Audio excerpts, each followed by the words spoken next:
Untuk mengulas lanjut cadangan pindaan Perjanjian Malaysia 1963 itu bersama di talian ketika ini Dr. Sufian Mansur, pensyarah kanan Pusat Kajian Sejarah, Politik dan Hal Ehwal Antarabangsa UKM. Pertama sekali, Dr. Sufian, bagaimana Dr. melihat kepada cadangan pindaan yang disyorkan Kerajaan Sarawak menerusi artikel yang disebutkan tadi? Ya, Assalamualaikum warahmatullahi wabarakatuh. Namanya kalau kita lihat kepada apa dia dengan pelbagai apa yang diutarakan oleh Ketua Menteri Sarawak ketika itu merupakan perkara yang memang ditunggu-tunggu sudah lama. Kalau kita lihat memang perkara ini memang menjadi satu isu yang tidak berkesudahan yang kita lihat bahawa perlu ditamatkan. Sebab kalau kita lihat dalam tempoh 50 tahun pembentukan Malaysia itu sendiri, kita lihat bahawa terdapat perkara tertentu yang didapati oleh kerajaan negeri Sabah dan Sarawak itu adalah ada perkara-perkara yang tidak dapat yang telah dipinda pada asalnya daripada perjanjian asalnya, dan itu yang saya kata bahawa dia adalah untuk mengembalikan sebenarnya bukannya meminda perkara yang baru, tapi untuk mengembalikan hak yang sedia ada ataupun mana perkara yang sedia ada dalam perjanjian itu sejak 1963 ditandatangani pada 9 Julai 1963. Itu yang sebenarnya yang mereka tunggu-tunggu bahawa perlu kembali kepada semangat itu sendiri. Mengapa perlunya perkara ini diutarakan? Itu yang dilihat. Dan bila berlaku 1970-an, kalau kita lihat bahawa perkara ini telah berubah. Ya? Bila berubah itu dia dah menjadi tidak lagi mencerminkan semangat perjanjian itu sendiri, bahawa nampak equality, nampak di mana sahabat-sahabat itu sudah berubah. Dan ini memberi implikasi yang tidak baik kepada kedua negeri, di mana hasrat awalnya pembentukan Malaysia itu adalah soal pembangunan, soal pembangunan, kalau kita lihat hak itu sendiri. Jadi mereka ingin bahawa equal partner itu harus diteguhkan dalam hal ini. Dan perlu juga diingat bahawa Sarawak dan Sabah hari ini bukannya Sabah Sarawak pada tahun 90-an. Ia sudah abad ke-21. Maksud di sini adalah semua rakyat Sarawak itu sudah berpendidikan tinggi, ramai sudah berpendidikan tinggi dan sebagainya. Dan mereka ini akan mempersoalkan, kalau kita lihat mengapa perkara ini tidak dijelmakan. Dan ini tidak baik kepada Sabah Sarawak itu juga. Kalau isu ini berpanjangan, dia akan menjadi perkara yang negatif, di mana kita lihat bahawa sering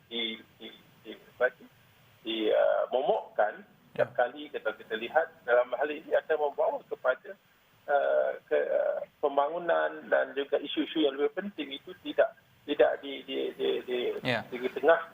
dalam hal ini.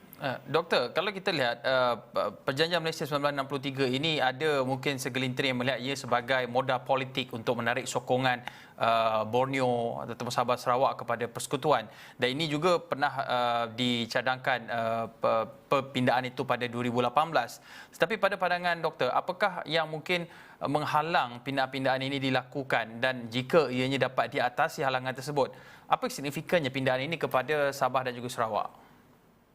Okey, ada 3 soalan yang ingin saya katakan di sini. Memang kita lihat bahawa itu saya katakan tadi awal tadi, perkara ini tidak harus dipanjangkan, harus diselesaikan dengan secepat mungkin. Kalau dipanjangkan, dia akan menimbulkan masalah, dia akan mengelirukan rakyat sebenarnya, dan juga menyebabkan rakyat khusus di Sabah Sarawak itu tidak akan lebih kepada berpolitik daripada untuk pembangunan itu sendiri. Jadi perlu ada satu penyelesaian untuk menyelesaikan isu ini supaya tidak menjadi momokkan dan berpanjangan kepada pengundi-pengundi dan juga rakyat Sabah Sarawak itu. Sebab ini kesan besar, kalau kita lihat, dan kadang-kadang orang yang tidak faham tentang perjanjian ini akan melihat bahawa mereka akan menilai semula perjanjian Malaysia itu sendiri. Dan ada grup-grup ataupun kumpulan-kumpulan tertentu macam SKM, dia nak independen, ada nak referendum, itu tidak. Itu kesannya, kesan yang awal, dan kita takut dia akan menjadi satu barah yang lebih besar itu sendiri. Jadi kita perlu ada melihat kepada perkara ini harus diselesaikan dengan lebih cepat supaya benda itu tidak melarat menjadi perkara yang tidak harmoni dalam perkara itu sendiri. Jadi soalan kedua itu tentang apa tadi yang signifikan. Cabarannya. Sedemikian cabaran Ya. ya tentang mengapa bezanya kalau kita lihat memang Kerajaan Pakatan Harapan itu bila dia berkuasa dia pun memperjuangkan isu ini juga ya. Kalau kita lihat dia telah cuba untuk meminda perlembagaan ini pada tahun 2018 ya. Kalau kita lihat dan dia gagal ya. Kalau kita lihat dalam hal ini.